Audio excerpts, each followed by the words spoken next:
Então, boa noite a todos. Hoje nós vamos falar sobre um ponto que, na verdade, a gente já vem falando, que é sobre como produzir um artigo a partir do projeto de pesquisa que foi feito aí em sala de aula. Eu pedi para que vocês, na atividade anterior, para que vocês fizessem aí um infográfico, um manualzinho criativo sobre como produzir um artigo científico para que hoje nós pudéssemos ter uma noção melhor do que é que nós vamos fazer para a segunda unidade. E é importante a gente saber que essa produção que nós vamos fazer é uma produção de um artigo bibliográfico.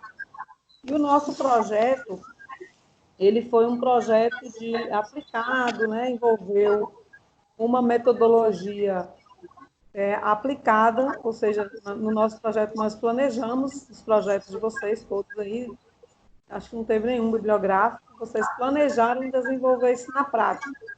Entretanto, a gente não tem condição nenhuma, isso seria o TCC2, né, e não tem condição nenhuma de fazer isso na disciplina de metodologia da pesquisa, desenvolver na prática o projeto. Mas nós vamos exercitar a construção do artigo científico, a partir do estudo bibliográfico. Eu queria pedir a quem está com o microfone ativado aí, para desativar, tá?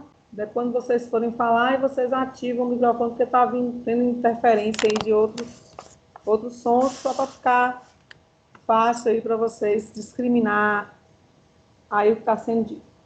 Então, veja só. A produção de um artigo, conforme vocês viram, exige um processo científico.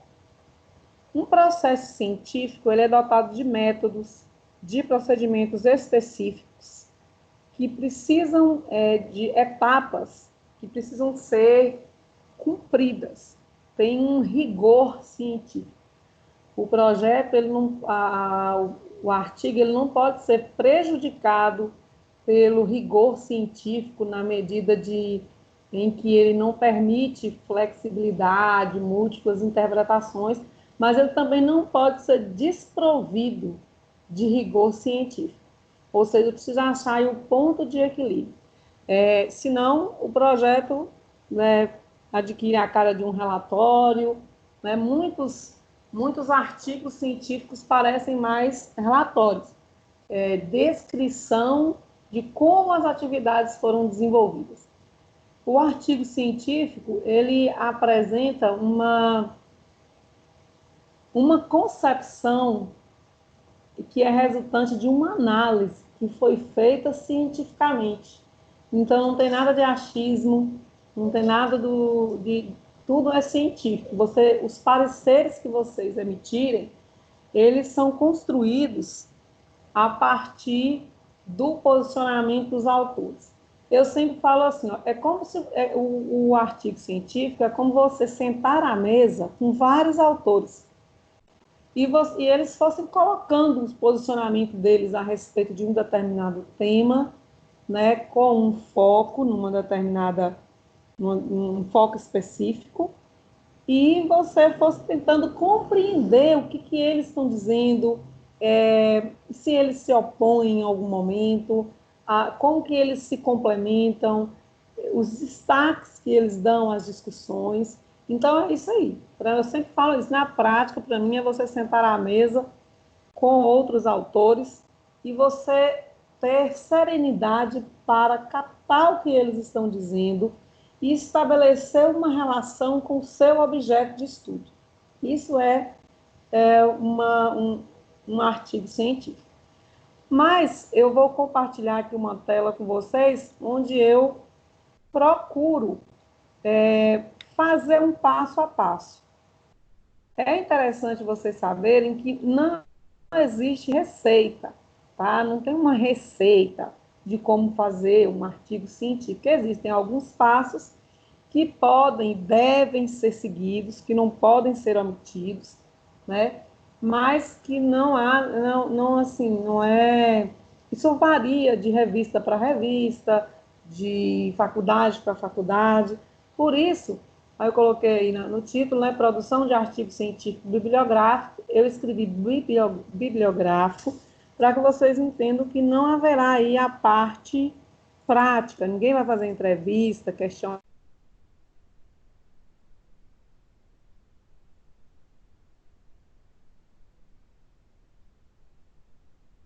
do pesquisador, para lidar, aí com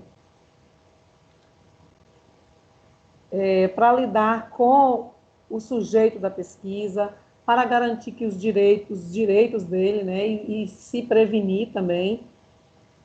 Isso é possível ser feito logo após a realização do projeto, a realização não, escrever o projeto. É hora de submetê-lo ao CEP. Não existe mais agora, a gente não pode mais fazer. Na verdade, nunca pôde, né? Mas a gente fica aí insistindo insistindo em fazer isso, mas as revistas estão cada vez mais exigentes nesse sentido, não estão mais aceitando artigos que não sejam autorizados pelo CEP, que é o Conselho, Comissão de Ética e Pesquisa. Aí na turma de vocês tem aí alunos que tiveram trabalhos aprovados aí para o SBPC e que não tiveram uma aprovação do CEP, porque foram trabalhos de opinião, e quando se faz uma pesquisa de opinião, segundo a resolução 510 de 2016, parece, quando se faz um trabalho uma pesquisa de opinião, não há necessidade de autorização do CEP, a não ser que as perguntas feitas, elas levem o sujeito participante ao constrangimento. Ao contrário, não há necessidade das pessoas, não há necessidade de autorização do CEP. Mas todas as pesquisas de vocês precisam. Então, quando vocês, exceto as bibliográficas, que parece que é de Carol, bibliográfica não há necessidade de autorização do CEP. Mas se for fazer pesquisa de campo, não é uma pesquisa de opinião, precisa de autorização do CEP. A gente já falou isso nas salas várias vezes. Então, terminou o TCC1, que é a escrita do projeto de pesquisa, é hora de submetê-lo ao CEP. Antes de passar pela banca, não tem problema, pode ser antes de passar pela banca, porque a preocupação do CEP maior não é tanto com as questões metodológicas, é com as questões éticas mesmo. Então, o orientador já deu uma olhada, já viu, tal, pode começar a submeter ao CEP antes mesmo de passar pela banca. O ideal é que seja após a avaliação da banca, mas isso não é uma regra, mas é o ideal, porque você pode fazer algumas alterações e tal. Como é que faz essa submissão ao CEP? Estou só orientando aqui, mas vocês não vão fazer isso agora, tá? Isso quando vocês terminarem o TCC1, passou pela banca, o orientador que vai dar o sinal para vocês. Porque o orientador, ele vai entrar na plataforma Brasil, ele vai cadastrar o orientando dele e vai dar autonomia para o orientando submeter o projeto de pesquisa. Essa submissão precisa de uma assinatura da gerência acadêmica, autorizando a realização da pesquisa, tem um documento lá, você baixa, preenche, ela autoriza, gera uma folha de rosto, essa folha de rosto também tem que ser autorizada pela gerência acadêmica e pelo orientador do projeto. Então, eles vão avaliando, é interessante que os pareceres, por exemplo, faltou documento, precisa mudar alguma coisa, eles devolvem para você retificar e depois enviar, então tem um diálogo com o CEP, e às vezes isso demora mais de 2, 3 meses, né? Se você tiver tudo certinho, tudo direitinho, é mais rápido, mas se tiver que ir e voltar, cada ida e volta dessa vai no mínimo 15 dias. Então, demora realmente para ser feito. Terminou o seu projeto de pesquisa, é uma pesquisa de campo, converse com o professor, faça questão de submeter ao Conselho de Ética para que você possa garantir a proteção do sujeito participante e, principalmente, a sua proteção. Porque as entrevistas, os questionários que você for fazer durante a realização da pesquisa, ele precisa ficar arquivado com você durante 5 anos. Você precisa garantir o sigilo dessas informações por 5 anos. A pesquisa é um negócio bastante sério, né? Você tem que escrever o TCLE, o Termo de Compromisso Livre e Esclarecido, onde você vai firmar o compromisso com o participante da pesquisa, o compromisso de que de que os riscos serão mínimos para ele e para você também, porque lá também diz a questão de que você que não gera não gera vínculo, traz o nome do seu orientador também como responsável junto com você. Então, é uma responsabilidade muito grande você conversar com uma empresa, com alguém, com o seu participante da pesquisa, né? Conversar com o gerente da empresa, no caso, ou quem quer que seja o seu sujeito, o seu participante, o sujeito participante da pesquisa, é uma responsabilidade muito grande, porque, por exemplo, algumas pessoas de contabilidade querem fazer a entrevista com o pregoeiro da cidade. E aí você identifica qual é a cidade, onde é que ela se localiza, justifica por que você vai fazer lá, mas você vai assim, eu estou preservando a imagem do pregoeiro, eu vou usar um nome fictício. Só que o pregoeiro, ele é concursado lá há vários anos e todo mundo sabe quem é. Então, uma vez que alguém estiver lendo sobre esse projeto seu, que for daquela cidade, já vai identificar quem é o pregoeiro e já vai associar ali as respostas dele e já, de repente, ele pode ter sido, né, identificado algo que não é muito favorável politicamente, por exemplo, isso pode virar uma confusão na vida da pessoa, ela pode sofrer processos, etc. Então, é necessário garantir o sigilo. Não saiba com quem você vai fazer dupla. As duplas que vão ser escolhidas pensando, há uma responsabilidade. Tem o nome do orientador também que vocês estão levando, tem o nome da instituição.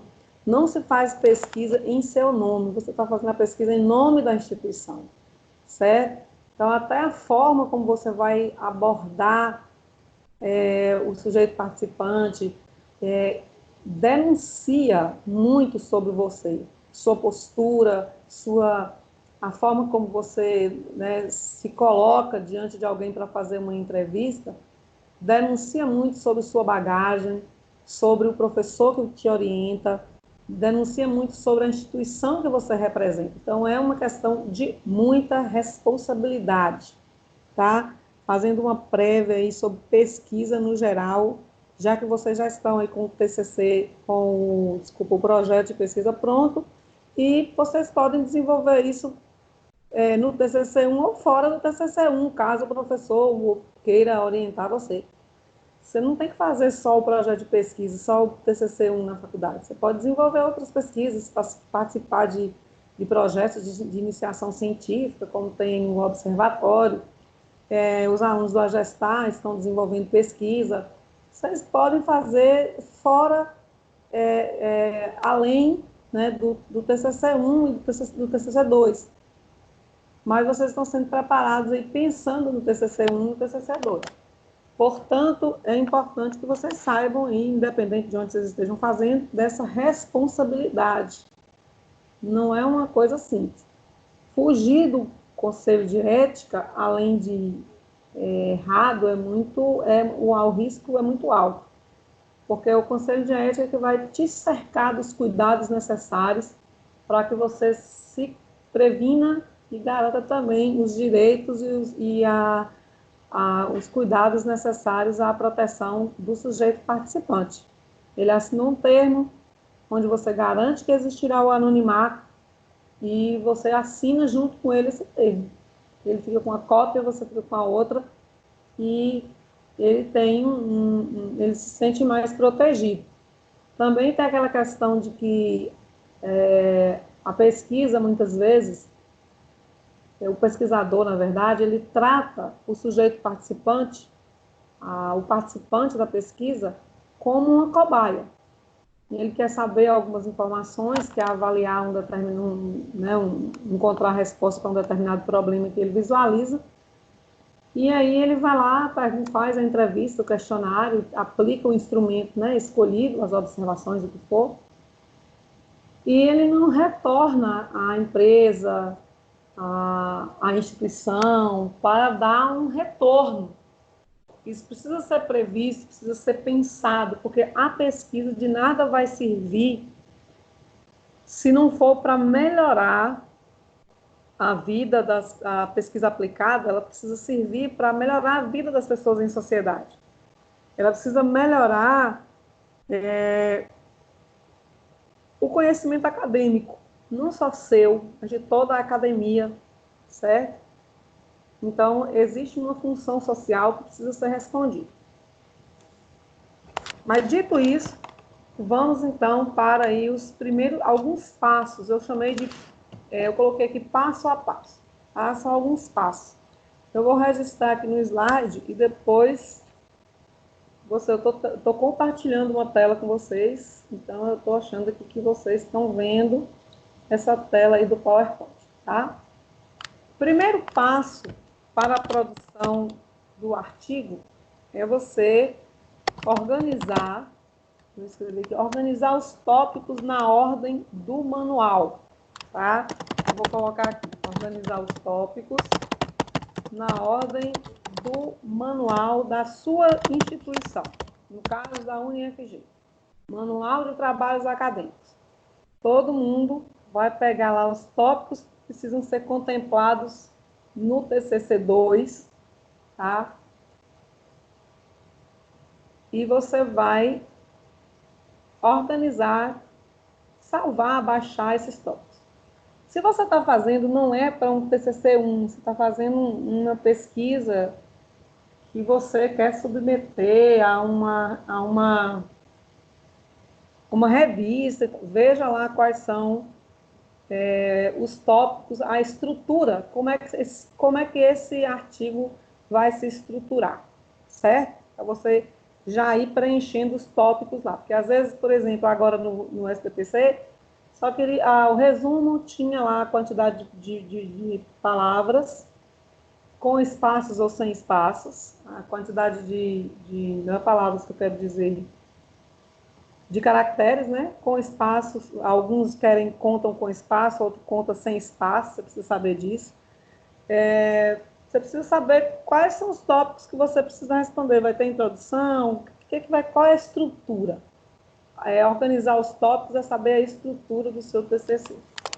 Então, como nós estamos falando de um artigo científico, né, dentro da instituição, artigo bibliográfico, vai lá baixar os tópicos que está no manual de trabalhos acadêmicos do TCC2, coloca em Word, já formata no tamanho da margem correta, já circula, marca esses tópicos como título 1, para que você já se você precisar fazer um índice disso, já está mais fácil. Tal.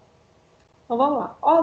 Baixou os tópicos e organizou os tópicos na ordem do manual, você precisa retomar o projeto de pesquisa. Tá?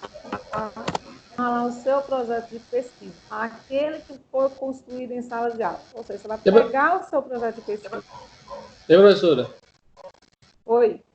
A senhora compartilhou a tela? Compartilhei, não está compartilhada, não? Não está aparecendo, não. Ué. Vou fazer Tá, professora, tá aparecendo. Tá aparecendo, sim. Eu tô vendo, eu tô visualizando, quer dizer. O meu não apareceu, não. Então, vamos uma reiniciada aí para ver o que está acontecendo. Enquanto isso, eu vou continuando a aula, depois eu deixo lá eu vou deixar lá o slide, tá? Ô, Gal. Oi. Eu tenho uma pergunta. Pois não. Para você fazer o seu TCC2, nesse caso, você precisa retomar, é necessário retomar o projeto de pesquisa? Se você quiser fazer outra abordagem, por exemplo. Não. Em hipótese alguma. Não. Não existe pesquisa sem projeto. O projeto é para desenvolver a pesquisa. Você está Entendi. dizendo o projeto, como é que você vai fazer a pesquisa.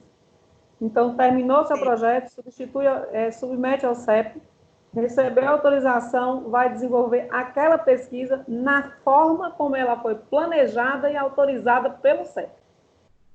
Entendi. Certo? E a forma como você planejou está explícito lá no projeto. Está tudo lá. Tudo tá, você vai seguir o passo a passo. Então, organizou os tópicos, retoma o seu projeto de pesquisa. Pega lá seu projeto de pesquisa, vamos ver o que você vai fazer. Certo? Certo. O que você vai fazer? Você vai organizar a introdução. Vou escrever aqui, introdução. Vou falar devagarinho que eu escrevo. Introdução, objetivos. Você vai excluir os objetivos, você vai colocar objetivos, questão, problema, organizar a introdução. Aí dentro dessa introdução, não vai ter mais aquele objetivo separado, sabe? Você vai fazer uma abordagem da temática, você vai acrescentar os objetivos gerais e específicos. Você vai colocar a sua questão, problema, tudo dentro da sua introdução. Isso no caso do TCC2, você vai organizar a introdução, abordagem da temática, objetivos gerais e específicos, questão, problemas,